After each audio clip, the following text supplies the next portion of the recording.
Hello friends, आज की video में एक्सप्लेन करने वाली हूँ क्लास 12 की बिजनेस स्टडीज़ का बुक का चैप्टर 2 प्रिंसिपल्स ऑफ मैनेजमेंट। ये इस चैप्टर का 5th पार्ट है और अगर आपने फर्स्ट 4 पार्ट नहीं देखा उसे भी जाकर देख सकते हैं। आज की वीडियो में एक्सप्लेन करने वाली हूँ scientific techniques of FW Taylor. पिछली 4 वीडियो में मैंने बताया था प्रिंसिपल्स ऑफ मैनेजमेंट होता क्या, उसका फीचर्स क्या, उसका सिग्निफिकेंस क्या है, फिर प्रिंसिपल्स ऑफ मैनेजमेंट होता क्या है, वो कितना प्रिंसिपल्स लेके आया, scientific management develop by FW Taylor पढ़े, उसके बाद साइंटिफिक प्रिंसिपल्स ऑफ मैनेजमेंट पढ़े, उसमें कितना प्रिंसिपल्स है। अब हम आगे पढ़ेंगे साइंटिफिक टेक्निक्स ऑफ टेलर। वैसे तो टेलर 9 प्रिंसिपल लेके आया था। First functional foremanship, second standardisation and simplification, third fatigue study, fourth method study, fifth time study, sixth motion study, seventh work study, 8 differential piece wage system, 9 mental revolution. ये 9 techniques Taylor लेके आया। चलिए हम इसके बारे में जानते हैं कि क्या क्या है, ये किसको इंडिकेट दे करता है। First functional foremanship. In this technique, Taylor suggested that the division of factory in 2 departments, planning department and production department, as Taylor felt that workers must be free from the burden of planning and they must concentrate on work and production. Taylor suggested under each department there must be some functional expert to supervise, guide and instruct the worker. इसका मतलब ये है कि इस technique में Taylor बोलता है कि जो फैक्ट्री है उसको डिवाइड कर दो 2 डिपार्टमेंट में, एक planning department, second production department. इसका टेलर बोलता है कि जो वर्कर्स है, जो काम कर रहा है कंपनी में, फैक्ट्री में जो काम कर रहा है, उसको फ्री रखो प्लानिंग डिपार्टमेंट से। प्लानिंग उसको मत दो, बर्डन मत दो प्लानिंग का, सिर्फ उसको बोलो कि वो अपना कॉन्सेंट्रेशन रखे अपने काम में। अगर वो काम अच्छे से कर रहा है, बार बार कर रहा है एक ही काम, तो वो स्पेशलाइज हो जाएगा उस डिपार्टमेंट में और प्रोडक्टिविटी इंक्रीज होगा। उसका टेलर बोलता है कि कोई भी डिपार्टमेंट में एक एक्सपर्ट रखो जो कि सुपरवाइज करेगा, गाइड करेगा, इंस्ट्रक्ट करेगा वर्कर्स को कि हाँ आप ऐसे काम करो, ऐसे काम करो। टेलर बोलता है कि कोई भी क्वालिटीज, सारा क्वालिटीज एक पर्सन पे तो नहीं आ सकता, उसमें कुछ ना कुछ तो छूट ही जाएगा। तो वो बोलते हैं कि जो फैक्ट्री मैनेजर है उसको 2 डिपार्टमेंट में डिवाइड कर दो, एक प्लानिंग और प्रोडक्शन। प्लानिंग उसके बाद डिवाइड कर दो 4 डिपार्टमेंट में और प्रोडक्शन डिवाइड कर दो 4 डिपार्टमेंट में।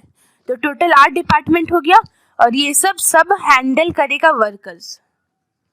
और वर्कर्स से ये सब जितना भी डिपार्टमेंट में है उसमें जो भी काम हो रहा है सारा वर्कर्स काम करेगा।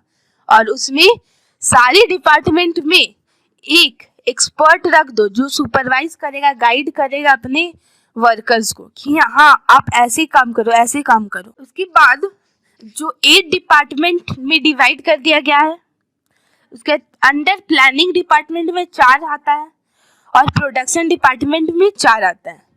जैसे देखते हैं फर्स्ट प्लानिंग डिपार्टमेंट में क्या क्या आता है। First route clerk, second instruction card clerk, third time and cost clerk, fourth disciplinarian. और प्रोडक्शन डिपार्टमेंट में first gang boss, second speed boss, third repair boss, fourth inspector. चलिए इसके बारे में जानते हैं क्या है। First route clerk, this foreman is responsible to fix up the sequence of steps for performing the manual और मैकेनिकल जॉब। ये फॉरमैन है जो रिस्पॉन्सिबल होता है कि वो फिक्स करता है कि कौन सा स्टेप्स ले, किसके लिए, फिजिकल वर्क करने के लिए। Second instruction and card clerk, instruction card clerk, this foreman is responsible for giving general instruction necessary to carry on the job in a specialised manner. ये फॉरमैन रिस्पॉन्सिबल होता है general instruction देने के लिए, अपना जॉब करने के लिए और स्पेशलाइज्ड मैनर की। Third time and cost clerk, this foreman is responsible to fix up the time for starting and completion of job. ये फॉरमैन रिस्पॉन्सिबल होता है टाइम फिक्स करने के लिए, कब टाइम स्टार्ट होगा और कब टाइम जॉब करने का टाइम एंड होगा। Fourth disciplinarian, this foreman is responsible for performance of job in orderly and systematic way. और ये रिस्पॉन्सिबल होता है जॉब का परफॉर्मेंस के लिए, क्या मेरा जॉब ऑर्डरली वे में चल रहा है, सिस्टमेटिक वे में चल रहा है कि नहीं। चलिए उसके बाद हम बात करते हैं production department. First, gang boss. He arranges all the machines, tools and other sources required for the performance of job so that there is no delay। ये अरेंज करता है सारी मशीन्स, टूल्स और अदर सोर्सेज जो job करने में काम आएगा।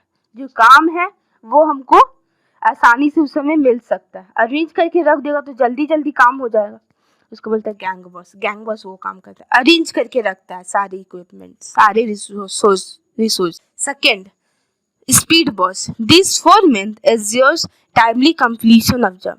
ये फोरमैन देखता है कि क्या मेरा काम सही टाइम में हो रहा है कि नहीं। Third, repair boss.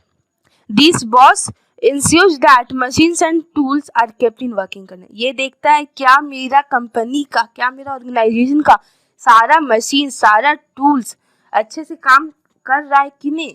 फैक्ट्री का देखता है सारा मशीन, सारा टूल्स काम कर रहा है कि अगर कोई खराब है तो हम उसको ठीक करवाएंगे। Fourth, inspector. This boss keep a check on quality control of the output. उसके बाद इंस्पेक्टर जो है वो चेक करता है कि क्या जो आउटपुट हुआ है उसका क्या क्वालिटी है, उसको चेक करता है। चलिए एक एग्जांपल लेके चलते हैं। Explain the technique of scientific management that is the extension of principle of division of work and specialisation. इसका मतलब ये है कि ये टेक्निक, ऐसा टेक्निक बताइए साइंटिफिक मैनेजमेंट का जो प्रिंसिपल है डिवीजन ऑफ वर्क और स्पेशलाइजेशन को एक्सटेंड करता है। तो इसका आंसर होगा फंक्शनल फोरमैनशिप। क्यों? क्योंकि यहाँ टेलर बोलता है कि जो काम है, फैक्ट्री है, जो वो 2 डिपार्टमेंट में बांट दो, तो ये डिवीजन ऑफ वर्क हो गया। उसके बाद वर्कर्स को बोलता है कि प्लानिंग डिपार्टमेंट से इसका बर्डन हटा दो, सिर्फ वो काम में कॉन्सेंट्रेट करेगा। अगर एक ही चीज़ में वो कॉन्सेंट्रेशन करता है तो उसका स्पेशलाइजेशन बढ़ेगा, उस काम में प्रोडक्टिविटी इंक्रीज करेगा। तो इसका आंसर होगा फंक्शनल फोरमैन। चलिए अब हम आगे पढ़ते हैं। Second, standardisation and simplification of work. Standardization does not mean only quality standard, but it refers to setting up standard for size, type, weight, quality of product, etc. A simplification refers to improving the quality and reduction of cost. ये techniques बोलता है कि, ये technique बोल रहा है कि जो मेरा काम है वो स्टैंडर्डाइजेशन भी होना चाहिए, सिंप्लीफिकेशन होना चाहिए। चलिए बताते हैं स्टैंडर्डाइजेशन और सिंप्लीफिकेशन होता क्या है। स्टैंडर्डाइजेशन का मतलब सिर्फ क्वालिटी स्टैंडर्ड नहीं होता है। ऐसा स्टैंडर्ड सेट कीजिए जो साइज को मेंटेन कर सके, किस टाइप का प्रोडक्ट है उसको मेंटेन कर सकते, उसका वेट को मेंटेन करी, quality of the product maintain करे और भी बहुत कुछ, उसको बोलते हैं स्टैंडर्डाइजेशन। सिर्फ क्वालिटी मत चेक कीजिए, सारी चीज़ उसमें चेक कीजिए। और सिंप्लीफिकेशन मतलब इम्प्रूव कीजिए क्वालिटी, और क्वालिटी ऑफ द प्रोडक्ट को इम्प्रूव कीजिए, और ऐसा इम्प्रूव कीजिए, इम्प्रूवमेंट लाइए कि कॉस्ट का रिडक्शन हो सके, कॉस्ट कम लगे और क्वालिटी इम्प्रूव करे। वैसा सिंप्लीफिकेशन लेके आइए अपने प्रोडक्ट में, उसको बोलते हैं स्टैंडर्डाइजेशन एंड सिंप्लीफिकेशन। चलिए अब जानते हैं objective of standardization. To maintain quality standard maintain कीजिए। Set up performance standard for man and material. एक परफॉर्मेंस स्टैंडर्ड सेट कर दीजिए, कुछ भी मैन या मटेरियल कुछ भी हो। चलिए अब एक एग्जांपल लेके चलते हैं।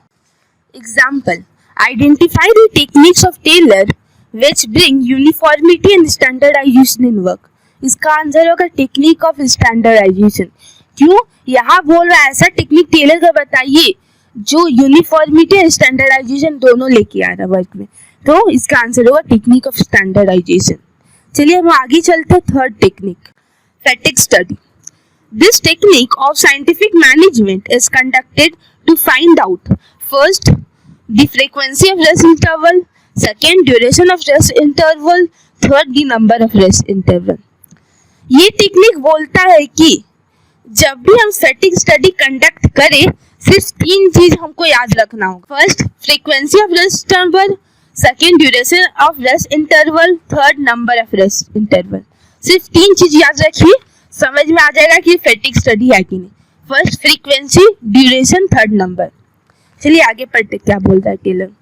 Taylor suggested that the time period and frequency of rest interval should not be decided by wish and experience of manager, but to give a scientific approach, fatigue study must be conducted. Taylor बोलता है कि time study, time period और frequency, जो rest interval का time period और frequency जो है वो मैनेजर खुद नहीं डिसाइड करता, अपना विश या विल या एक्सपीरियंस से खुद नहीं डिसाइड करेगा, वो एक साइंटिफिक अप्रोच देगा जिसके लिए फैटिग स्टडी कंडक्ट किया जाता है। अगर वो साइंटिफिक अप्रोच दिया और उससे फैटिग स्टडी कंडक्ट कर सकते हैं। चलिए हम एक एग्जांपल लेके चलते हैं। Example, the production department of alpha limited was not performing well in detailed analysis. It was observed that the workers of that department were overburdened. They were forced to work for longer hours without any break. So the management planned to replace the production manager. They appointed Mr. Hari as a new production manager. He observed the average worker and noted down its time. He noted down the time they worked and the time they required to fresh to join back the work. Based on these observations, he set the break interval for workers. He gave a small break to workers to recharge their energy. Name and explain the technique of scientific management used by Mr. Hari. State the value which Mr. Hari wants to communicate to the society by allowing rest interval to workers. इसका answer होगा technique है इसका fatigue study. क्यों? यहाँ पर बता रहा है कि वर्कर्स जो है ओवरबर्डन है और उसको फोर्स किया जाता है लॉन्ग आवर्स काम करने के लिए। अब कोई ब्रेक के बिना, कोई ब्रेक भी नहीं मिल रहा और लंबा लंबा आवर्स उसको काम करने के लिए बोला जाता है। उसके बाद मिस्टर हरी, न्यू प्रोडक्शन मैनेजर आया, वो देखा एवरेज वर्कर को और उसका टाइम नोट कर लिया कि कितना घंटा वो काम करता है, कितना रेस्ट इंटरवल मिलता है कि नहीं मिलता है। उसके बाद वो सेट किया ब्रेक्स इंटरवल, मतलब रेस्ट इंटरवल सेट किया वर्कर के लिए ताकि वो अपना एनर्जी फिर से रिगेन करे और अच्छे से काम करे। यही जो मिस्टर हरी दे रहा है अपने वर्कर्स को, वो पहले वाला जो प्रोडक्शन मैनेजर था वो नहीं कर रहा था, इसलिए वो ओवरबर्डन हो जा रहा था और अच्छे से काम नहीं करने सक रहा था। और हम पहले ही बताए जहां भी फ्रीक्वेंसी ऑफ रेस्ट इंटरवल होगा, ड्यूरेशन ऑफ रेस्ट इंटरवल और नंबर ऑफ रेस्ट इंटरवल रहेगा, वहाँ फैटिग स्टडी होगा। अब वैल्यूज क्या है? Value of humanity, sympathy, respect towards the employees. ये रिस्पेक्ट दिखा रहा है अपने एम्प्लॉयज के प्रति। चलिए अब आगे बढ़ते हैं। Fourth technique, method study. The method study technique of scientific management is conducted to find out one best method. ये जो टेक्निक है मेथड स्टडी, वो कंडक्ट होता है सिर्फ एक बेस्ट मेथड लाने के लिए। कोई एक बेस्ट मेथड आएगा ऑर्गेनाइजेशन में ताकि अच्छा से प्रोडक्शन हो और कॉस्ट भी कम लगे, अच्छे से बेनिफिट आए, मैक्सिमम बेनिफिट आए ऑर्गेनाइजेशन के। Taylor suggested that method of production should not be decided by rule of thumb method, but all the method must be tried in the organisation and the one which bring maximum benefit with minimum cost will be selected.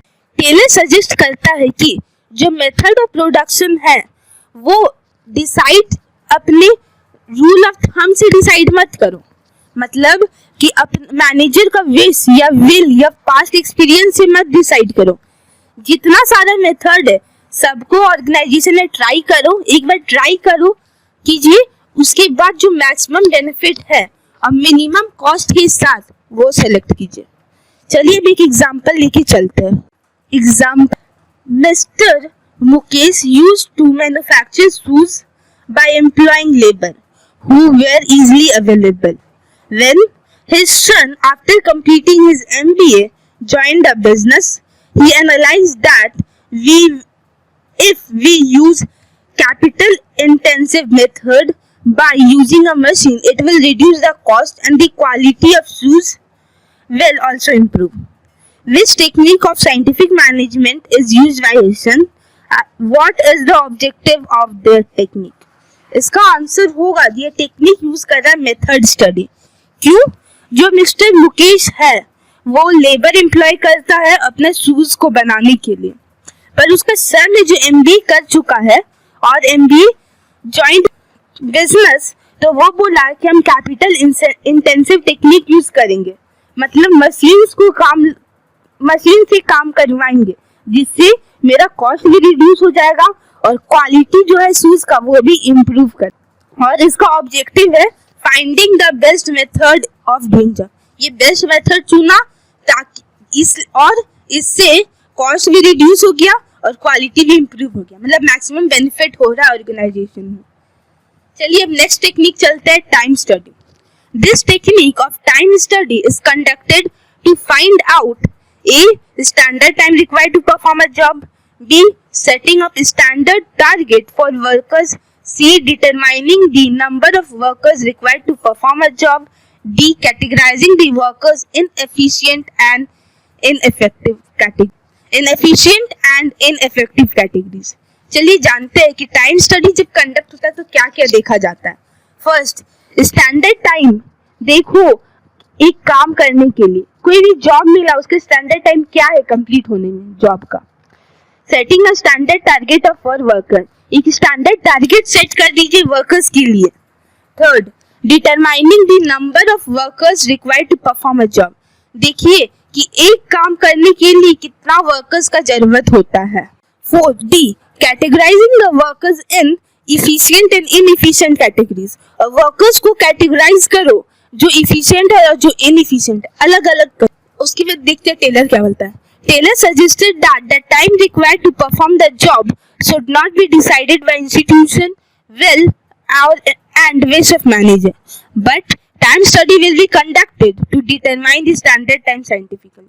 Taylor बोलता है कि time required जो होता है job perform करने के लिए वो किसी भी विल या विश नहीं होना चाहिए मैनेजर का, या पास्ट एक्सपीरियंस नहीं होना चाहिए।